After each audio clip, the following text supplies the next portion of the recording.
Much audible, Himanshu Singh audible, all clear इधर, thank you. और दिनेश आप भी चेक कर लीजिए, means I am audible to all of you, I expect this thing at least, right. चलिए, we were discussing industrial relations and उसी को continue करेंगे। हमारा टॉपिक उसमें मुझे लग रहा है 2-3 स्लाइड्स रह गई थी। I will be discussing that followed by the approaches, कि जो इंडस्ट्रियल रिलेशंस है वो उसकी अप्रोच क्या होती है ना, वो क्या क्या हम उसमें कवर करते हैं, किस एस्पेक्ट से कवर करते हैं, क्योंकि जो स्कॉलर्स हैं उनकी अलग अलग थ्योरीज हैं उसके रिगार्डिंग।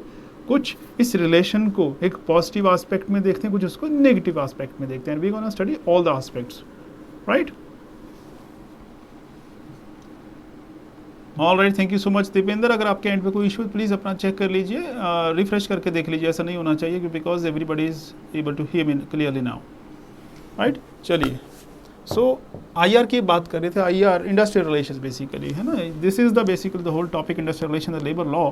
और बेसिक जो है क्रक्स यही है, इंडस्ट्री का रिलेशन जो है। जब इंडस्ट्रियल रिलेशंस की बात करते हैं, इंडस्ट्रियल रिलेशन किसके साथ होंगे, नॉट विद आउटसाइड वर्ल्ड, यहाँ पे बात करें द इंटरनल किसके हैं, the employer and the employee, basically वहाँ से हमने स्टार्ट किया था और वही जो है डिस्कस करने वाले, इसको कंटिन्यू करेंगे। सो है क्या यहाँ पे बेसिकली रिलेशनशिप बिटवीन दो एस्पेक्ट है, एम्प्लॉयज़ हैं, चाहे उनको वर्कर कह लीजिए, लेबर्स कह लीजिए, कॉन्ट्रेक्चुअल लेबर्स कह लीजिए, और मैनेजमेंट मीन्स एम्प्लॉयज़ और एम्प्लॉयर या मैनेजमेंट एंड वर्कर्स, उनके बीच का है, चाहे वर्कर्स वर्सेस मैनेजमेंट कर लीजिए, एम्प्लॉयर वर्सेस या एम्प्लॉय कर लीजिए, जैसे भी कर लीजिए। सो उनका जो रिलेशन है उसी को हम इंडस्ट्रियल रिलेशन में हम पढ़ते हैं, उसी को डिस्कस करते हैं, ऑलराइट। चलिए, जो भी है, अब इसमें मुद्दा क्या है, why, what is the need, पढ़ना क्यों है, राइट। बिकॉज सिंपल सा फोकस है कि जो इकोनॉमिक कंडीशंस हैं वो किसकी, वर्कर्स की।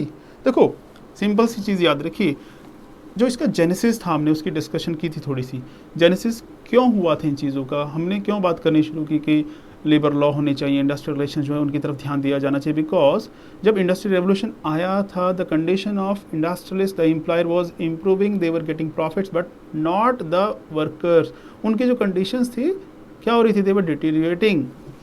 तो अगर एक है मैनेजमेंट कह लीजिए या ओनर कह लीजिए कंपनी का, तो वो तो क्या हो रहा है, इधर लॉस होगा या प्रॉफिट होगा। लॉस होने के चांसेस बहुत कम है, क्योंकि अगर लॉस होगा तो जो यूनिट है वो शट डाउन हो जाएगा, फैक्ट्रीज बंद हो जाएंगी।